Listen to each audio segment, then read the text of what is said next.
Eitt mál sem við vorum eitthvað að reyna að setja okkur inn í en náðum ekki alveg, það er sambandi við bílastæði gjöld. Þú varst eitthvað að kvarta yfir því hvernig verður innheimt á þau? Já, það er bara vilda vestrið í bílastæðamálum á Íslandi. Það er búið að braskvæða bílastæði. Allir og ömmur að verðast ætla að fara að græða á því að senda eða rukka fyrir stæði sem hvort sem þeir eru hvar sem þeir eru. Já, þannig að ég geti farið eitthvað staðar og lagt eitthvað staðar og það verið tveir sem rukka mig. Það hefur komið fyrir, til dæmis í Hörpu, í bílastæðakjallarnum þar. Það eru tveir aðilar sem við sjáum bílastæðin og það eru bara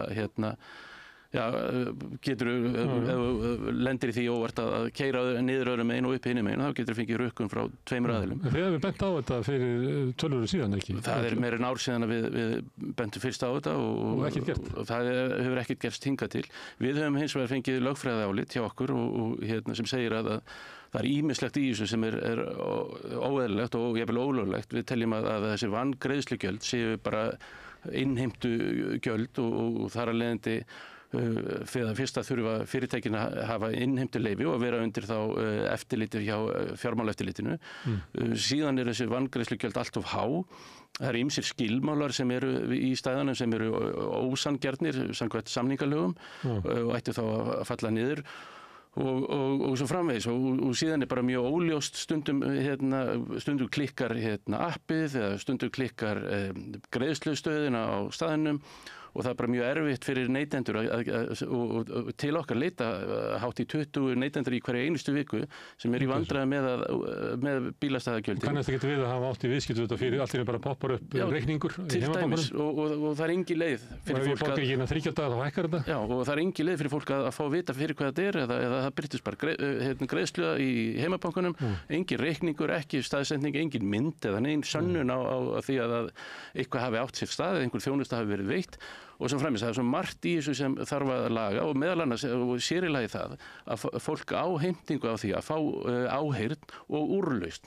Það er að segja að það sé hægt að ná í fyrirtækin og það sé hægt að afgreiða málið með einhverjum hætti. Já.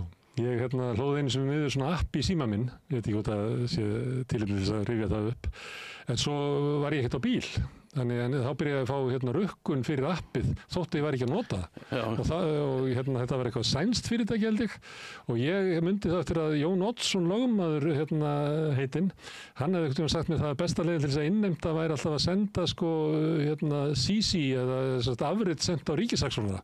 Þannig ég sendi bréf með afrit á ríkissaksóknara og ríkislögreglustjóra og borgarstjóra Reykjavík og slapp þar leiðandi út úr þessu. Þeir ætluðu að rukka mig það að vera með appið í símanum þótt að ég var ekkert að nota það. Við hvetjum fólk til þess að senda sem hefur til þess að hafa greitt óðurlega mikið eða greitt eitthvað vanskilagjald að senda það með CC til neytendasamtakana og það eru leiðbeiningar á vefnum hjá okkur það hvernig best er að gera það. Ég og Jón Oddsson setja líka CC á ríkissaksóknara. Herðu, við höfum verið að ræða svona uppgjörið í þinginu og það er mál sem að ég veit að þú hefði viljað sjá að fara í gegn sem er afurðastöðvarmálið sem er leiðrétting á búvörulögunum sem að Viðreisn og Samfylkingin voru mjög hörð á móti, en þetta voru ekki í gegn. Hefur þetta afleiðingar? Ég held að þetta getur haft óafturkræfar afleiðingar og mjög slæmar fyrir neytendur og fyrir samkeppni í landinu. Þetta snýrist ekki það bara, það var ekki hægt að skrúa ofan að þessu sem að gerðist í skjóli breyttra laga, af því að Hæstiréttur samþykkir að lögin hafi verið lögleg. Þannig að þú heldur að slíki samrunnar getur bara haldið áfram? Það er ekkert sem kemur í veg fyrir það til dæmis og við vitum að því að það eru þegar hafnar viðræður milli aðila til dæmis í öðrum próteinframleiðslu verksmiðum eins og grísakjöt og eins og kjúklingakjöt. Það sem eru svona 3 aðilar stórir, það er ekki? 2 svona stórir og annar svona aðeins minni. Nákvæmlega. Þetta er alltaf þannig. Og þá erum við náttúrulega komin út í það að ef það verður farið út í slíkar sameiningar þá verður það óafturkræft af því að samkeppniseftirlitið hefur ekkert að segja ef afurðastöðvar sameinast. Og skilaboðin sem atvinnulífið er að þá að senda okkur þjóðfélaginu er að Ísland sé bara of lítið fyrir samkeppni, að það eigi bara að vera eitt fyrirtæki í hverri grein og það sé bara nóg og það þurfi þá ekkert að fara eftir samkeppni. Það hefur þetta verið þannig að Ísland er of lítið fyrir samkeppni og það eru 3 fyrirtæki í hverri grein. í tryggingum, í olíusölu, í dagvöruverslun og bara you name it. Þannig að núna getur orðið staðan í kjötframleiðslu, í svínunum og kjúklingunum, svo getur náttúrulega kjúklingarnir og svínin saminast. Nei, ekki nóg með það, heldur geta líka átt í samræðum skipt upp markaðinum þó að sé áfram 2 fyrirtæki. Nú eru allan með þegar í hinum gerum, atvinnugeirunum, tryggingageirunum, bankageirunum, þó að sé 3-4 fyrirtæki í hverju grein, þá mega þau ekki tala saman. En það ekkert sem kemur í veg fyrir það að afurðastöðvar tali sig saman, saminist til dæmis kaupa tollakjöt sem er heimilt og eða skipti milli sín markaðunum og svo framvegis og þetta hefur ekkert með bændur að gera. Þetta eru 2-3 stöndugar fjölskyldur í Reykjavík sem eiga þessi fyrirtæki. Það eru Matfugl fjölskyldan sem á meðal annars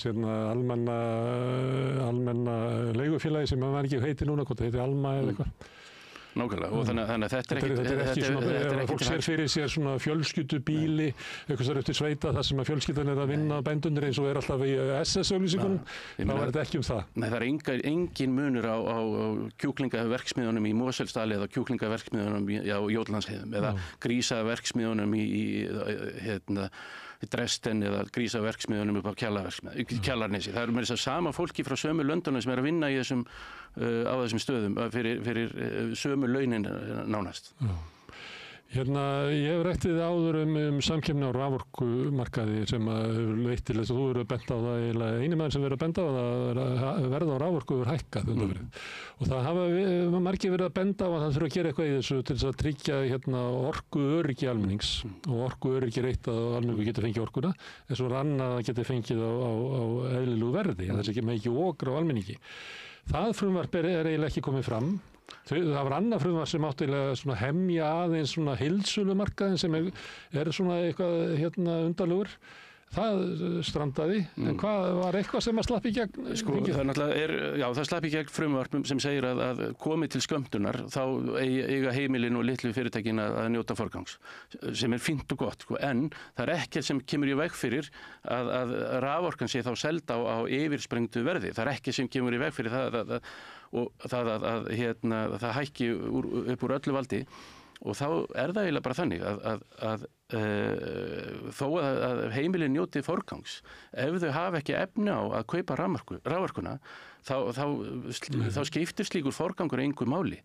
Og það er verður að vera verðþak á raforkusölu til heimilana. Nógu erfitt nú að búa á Íslandi þó að raforkan fari ekki að hækka, hún hefur hækkað 16% á þessu ári og sem 4 sinnum meira heldur en almennt verðlag og það stefnir í það að hún muni hækka mun meira þannig að nógu erfitt að búa Það var forsötu þess að geta búið í kuldanum og í skammdeginu að það ljós og hiti sé ódýr. Og sér í lagi þetta alvarlegt fyrir heimili sem búa á svokölluðum köldum svæðum þar sem húsin eru hituð upp með rafmagni og þetta bara stórt mál og mjög skrítið að þetta skulle ekki hafa komið. En ekki skrítið að við séum lent í þessu vegna þess að orkufyrirtækin hafa yfirleitt verið í félagslega reikin. Við höfum náttúrulega Reykvíkingar hafa byggt upp orkuveituna og hitaveituna og rafmagnsveituna og síðan erum við með Landsvirkjun og svo eru til sambærilega fyrirtæki í einhverju mæli annar staðar. Ekki skrítið að við séum lent í þessari stöðu? Af hverju erum við ekki með þetta sem grunninn af orkunni okkar að það sé ódýr orka til okkar. Í öllum þessum umskiptum þá bara gleymdust neytendur. Það er bara þannig að neytendur eru svo lítil stærð og þangað til, nú man ég ekki, langar að segja 98, þá 1998 þá var Landsvirkjun skyldu til þess að afhenda heiminu raforku, svo skylda var aflögð og ekkert kom í staðinn. Þannig að nú verið aðeins að reyna að laga það að við skulum nú tryggja þeim raforku sem reyndar er skylda stjórnvalda samkvæmt 3. orkupakkanum. Þar segir bara hreinlega að ein af skyldum stjórnvalda í löndunum sem samþykkt hafa 3. orkupakkan sé að afhenda heimilum og litlum fyrirtækjum raforku sem er stöðug og á sanngjörnu verði. Þannig það hefur nú ekki virkað í Evrópu. Það hefur ekki virkað núna þrefalt verð eins og í Bretlandi. Það er konur út úr Evrópusambandinu. Venjulegt heiminn að borga 3 sinnum meira í orku en það gerðu bara fyrir 4 árum. Algjörlega, en nú þeir settu í gang eftirástyrki og það er eitthvað sem við þurfum ekki að gera. Þannig að heimilin voru styrkt bæði í Evrópu og í Bretlandi til að borga ógrarranum og við þurfum ekki að gera það. Við getum gert þetta fyrirfram að bara tryggja að því að heimilin á Íslandi nota bara 5%, innan við 5% af þeirri raforku sem framleitt á Íslandi og 5% og nú er að rífast veiðigjald sem svona ágjald fyrir það að fá að veiða fiskinn í landinu. Við höfum lagt það til hjá Neytendasamtökunum að raforku fyrirtækin sem er að framleiða raforku verði gert að veita 5% af sinni raforku sem þau framleiða inn á heimilismarkaðinn til þess og við höfum ekki eins og til þess að gefa hann heldur bara á kostnaðarverði sem er fundið út af Orkustofnun eða sem er sama og er þetta ekki við vatnið og eitthvað fleira, það mátt ekki okra á vatni. Nei, það er sem sagt hámarks arðsemis, það er sem sagt arðsemis þak á vatni, það er arðsemis þak á heitu vatni og köldu vatni og á flutningi rafmagns. Og það sama á náttúrulega eiga við raforkusölu til heimila. Svo með þessi fyrirtæki selja fyrirtækjum og stóriðinu á eins háu verði og þeim listir hitt 95% af þeirri orku sem þeir eru fram. Herðu, en þú sagðir áðan að neytendur verður svo litlir í huga stjórnvalda líklega að ég ætla að hitta Júlíu Solnes sem er fyrsti umhverfisráðherrann eftir og við ætlum að tala það hvaða afleiðingar það hefur að umhverfismálin séu sett undir iðnaðarráðuneytið eiginlega sem er orkumálaráðherra og ég veit að hann er á móti því. Og ég fór að velta fyrir mig svona leiðinni hingað upp yfir, ég er ekki svona fleiri dæmum að það er einhver einn ráðherra sem á annars vera að gæta hagsmuna framleiðandana og svo neytendana. Neytendamál eru undir atvinnuvegar að þú getur hugsaðir. Þannig að og fyrir ráðherra, Þórdís Kolbrún, sagði það bara hreinlega oft sinnis að það væri átök innan eða togstreita skulum við segja hvort hún ætti að fylgja neytendurum eða framleiðendum eða atvinnuvegar. En ef þú myndir labba inn í þetta ráðuneyti þá er þarna einhverjir kallar og konur sem eru að vinna fyrir landbúnaðinn og útgerðina og þarna það er eiginlega enginn sem er að vinna þarna fyrir neytendur og það? Jú, það er skrifstofa neytendamála, já, það er það alveg. En hún er lítil með við hitt? Hún er, ég veit svo sem ekki, ég þekki ekki hversu stór, en það eru öflugt starfsfólk, en másinn kannski oft lítil. Eins og kannski að vera að halda því fram að umhverfis sjónarmiðin geti orðið í sameiginlegu ráðuneyti og maður heyrir það bara hjá ráðherranum. Hann talar eins og bara hann ætla að virkja allt. Hann talar aldrei eins og umhverfisráðherra. Nei, það er alveg rétt og það sama finnst manni stundum verandi fulltrúi neytenda, þá finnst manni stundum að atvinnuvegirnir fái njóti nú meiri stuðnings í ráðuneytinu heldur en neytendur. Því miður. Herðu, Play er ekki að fara á hausinn kannski, heldur er að draga saman seglin. Þegar að síðasta flugfélag fór á hausinn, að þá voru þið svolítið að fjalla það vegna þess að þá höfðu margir keypt miða og það ekki. Og líka þegar kemur COVID og svona, þá höfðu menn keypt miða hjá Icelandair og fleiri stöðum. Og þá átti svona færa varpaði yfir á neytendur, þeir myndu fjármagna eiginlega vandræði flugfélagana.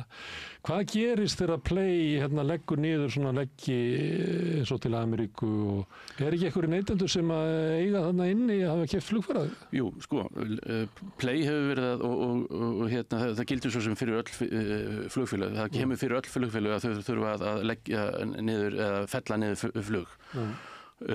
Þegar að flugfélag fellir niður flug þá má neytandinn velja tvennt, annars vegar að fá endurgreitt flugið og þá er hægt að gera það með inneign eða þá með sama hætti og hann greiddi fyrir flugið. Nú, eða það að flugfélagið þrátt fyrir að fljúga ekki á staðinn verður að finna flug eins nálægt þeim tíma og þú vilt fara og flytja þig fram og tilbaka með öðru flugfélagi. Og þetta hefur því miður verið misbrestur á að flugfélög og núna Play sé að segja fólki frá. Þannig að Play er ekki að gera samningu Delta að taka sína farþega? Nei. Það ættu nú að geta gert svona pakkadíl við eitthvað trúfélag og taka þetta bara yfir? Auðvitað ætti að gera það og auðvitað það sem verra er að neytendur þekkja kannski ekki alltaf rétt sinn í þessum málum. og þess vegna svo mikilvægt að við erum með á Neytendasamtökunum ns.is/flug allar upplýsingar réttindi fólks þegar að eitthvað þegar verður einhvers konar röskun hvort sem þú týnir flugfélagið týnir töskunni þinni, hún kemur beygluð eða það verður seinkun eða flugið fellt niður og við erum með á þessari vefslóð allar upplýsingar og flugbóta reiknivél þar sem fólk getur reiknað út bara nákvæmlega hvaða réttindi það á og annað í þessu að það eru óprúttnir aðilar vil ég segja sem eru núna að auglýsa að þeir geti sótt þessar bætur fyrir fólk og taka alltaf þriðjung af bótunum sem fólk á fyrir að það eitt að fylla út eitt eyðublað á netinu og þetta ekkert mál að gera þetta og Neytendasamtökin hjálpa sínum félagsmönnum að sjálfsögðu að gera þetta og leiðbeina öðrum og allt þetta að finna líka á þessari vefsíðu hvernig hægt að gera þetta ókeypis. Það myndur flokka þetta sem svona netsvindl, þetta bara venjulegt svindl, þetta ekki netsvindl. Þetta svona, þetta ekki svindl beint sko, hann verið að svona elda, þetta svona bóta...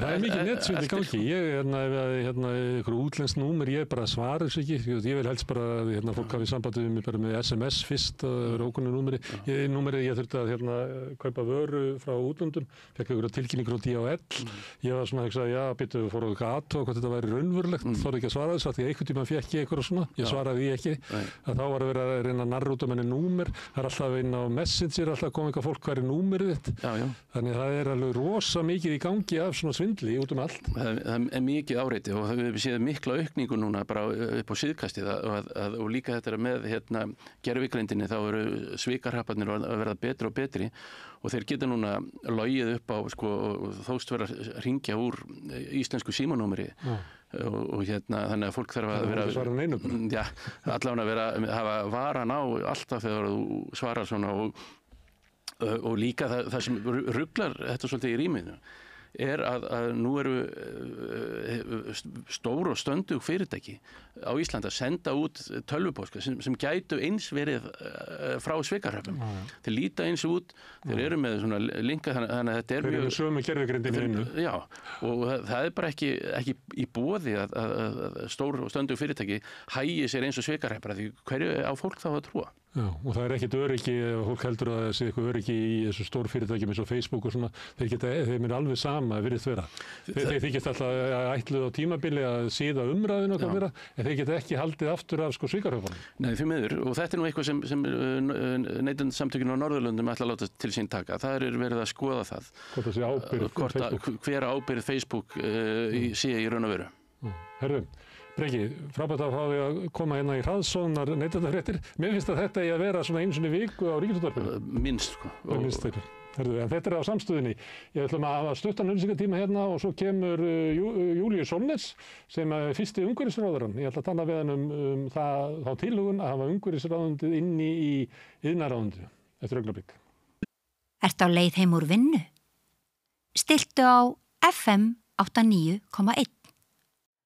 Fortíðin var aldrei, hún aðeins Einkasýning Larissu Sansúr hjá Listasafni Reykjanesbæjar, opið alla daga nema mánudaga til og með 17. ágúst, Listasafn Reykjanesbæjar.